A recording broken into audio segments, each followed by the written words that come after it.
The Tesla Model Y is Tesla's newest addition to their lineup, and yet it has a little bit of a problem. I'll get to that in a minute, but first, let me give you some details. The Tesla Model Y was announced in March of 2019 and is set to be out to the public in 2021. Although there are a few that are rolling around right now in 2020, but that's beside the point. The point is that this car can do 0 to 60 in less than 3 seconds, has a base price of around $50,000, can seat 7. So it's it's one of the best value proposition electric cars or even luxury SUVs on the market, right?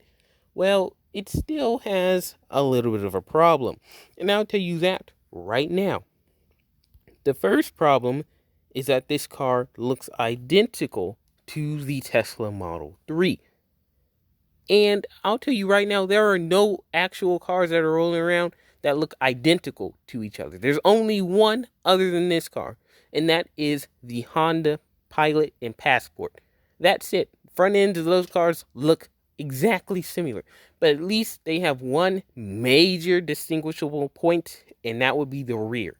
The Pilot looks a little bit different than the Passport in the rear. That's the only way you can tell, and aside from the actual third row and Pilot, but still.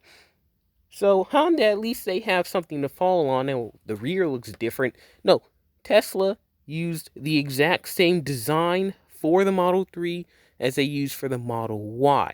And, well, yeah, that's not something that you usually want to have. So let me tell you some of the differences that this car has. The first one that will let you know that this is Model Y, the black door handles and black body panels and stuff like that. If you have a white Model Y like this one, then yeah, you can know this is a Model Y. But if you have a black Model Y or darker colored Model Y, you won't really be able to tell the difference between a Model Y and a Model 3 at that point. The second thing is that the Model Y comes with the third row. Doesn't mean it's an option. So there's going to be a third row in the Model Y. There's no third row in the Model 3. But, you're not really looking at the third row from your car from the outside. It's just not going to work. The third thing, it's taller and a little bit longer than the Model 3. And this is noticeable side by side.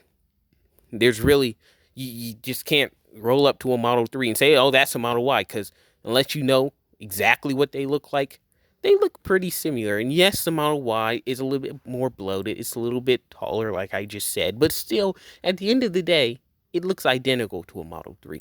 And then the final thing that differentiates these two cars is one is a hatch, one is a sedan. The Model 3 is a sedan. It has a trunk. This is a hatch. It has, a cargo area. That's the only difference. And of course, you can fold down the seats in this car and all that stuff. But though that's it. If you're not looking at those four things, which I'm pretty sure you won't if you're just driving down the road, then you won't really be able to tell if this is a Model 3 or a Model Y. They should have taken some styling cues from something else that's not a sedan and then made their SUV off of that. Imagine if Mercedes used the GLA and the CLA. So the GLA looked identical to the CLA. The only difference is, it has black door handles and a hatch, and it had the exact same interior. It had everything the same, and there was only a couple of tiny little differences between the CLA and the GLA. That wouldn't make any sense, but yet that's what Tesla did with the Model 3 and the Model Y. They definitely could have used something like the Model X as a platform, but nope, they didn't. They kind of learned from the Model X, but still, Model X, at least it's not identical to the Model S. Moving on from that rant to the pros. So there's quite a few pros of this car because I actually like this car. The first one is the range. Over 300 miles of range for the base. That's definitely that's pretty good. It's starting to encroach on some gas-powered cars. Of course, there's a lot of gas-powered cars that are way ahead of this, and there are some that aren't too far ahead of it. So electric cars are definitely encroaching on gas-powered car range at this point, which is good. The second one is the price. About 52 grand according to the Tesla website on April 6, 2020. So, yeah, I mean, it's about 52 to 61 grand depending on which one you get. Technology is another one. I don't really have to go over this. It's a Tesla. It's automatically going to get a pass for me. Practicality, it's going to have 3 rows of seats depending on if you get it or not. You can fold those seats down. It obviously has a decent range, so we're good there. 0 to 60 time. I only have one problem with this, is that, the kind of people that are driving this car, I don't think that they really want to. I don't think that the public should have that kind of power just to be going 0 to 60 in like 2.9 seconds when you have 6 kids in the car. I don't think that's a good idea. Maybe it is, but I don't think it is. And then finally, supercharge compatible. This is for all Teslas. You can pretty much charge this entire battery from 0 in like 30 minutes. That is how fast that this thing charges. And it's not a small little phone battery like, oh, okay, phone charging in 30 minutes. No, this is a huge car battery and it's charging in 30 minutes. That's actually pretty good. Now, of course, it's still a longer wait than how just going up to a regular gas station, pumping your gas in like 3 or 4 minutes and you're on your way. Of course, it's not that simple. You still have to wait. But charging speeds have definitely gone a long way from what they used to be even just 6 or 7 years ago. Now we move on to the cons.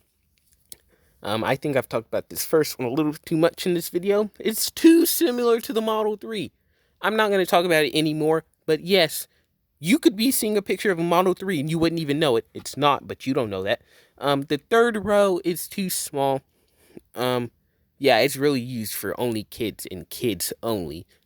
And what I will say is that there's only one car that I can think of off the top of my head that is small, that might have a smaller third row or equally as small third row as this car. And that would be the Lexus RX. That's the only one, the RXL to be exact. That's the only one. That's they really should not have made that a 3-row SUV. They should have just left it as 2 rows. It was fine the way it was, but people want to add that extra row on something like a RAV4 or a Chevy Trax, even though they don't really need to, but whatever.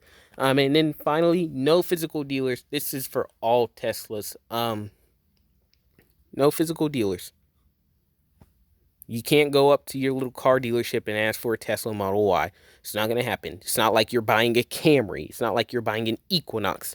You're buying a Tesla, so you have to do it online. There's no negotiating that. So, unfortunately, if you're one of those people, you want to go out to an actual car dealership and look at the car, you're not going to be able to do that. So, you want that, scratch the Model Y off your list. And now we have our pricing chart, and according to Tesla.com, as of April 6, 2020, there's 2 models that I looked at, and the base model and the performance. Base and long range are pretty much the same thing. So the base is going to start at about 52,990, and it's going to get 316 miles of range, or 509 kilometers. And then the performance is going to start at about 60,990. These are US dollars. And it's going to be 315 miles of range, or 507 kilometers of range. 0 to 60, about 4 seconds to 2.9 seconds. Yeah, you don't see Explorers doing 0 to 60 in the same time as a Lamborghini or a Ferrari. That wouldn't make sense. Tesla definitely should not have given this car that much power. But they did. There's nothing we can do about it. And there's probably going to be soccer moms going 0 to 60 in 2.9 seconds in the coming years. So finally, to end this video off, the Model Y is a good car. I like it.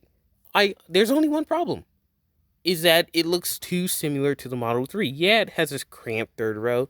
A lot of cars have cramped third rows. I mean, it has some problems, but the good definitely outweighs the bad, even if I said that this car looks too similar to the Model 3.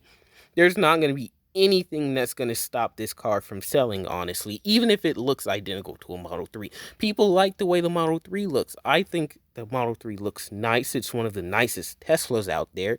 And while the Model X looks a little bit strange, Tesla has definitely learned from their decisions not to make outrageously priced and, well, weird attention-seeking doors for the Model X. And so you can kind of see the difference between the Model 3 and the Model Y. One is taller, one is, well, more practical, at least in this picture.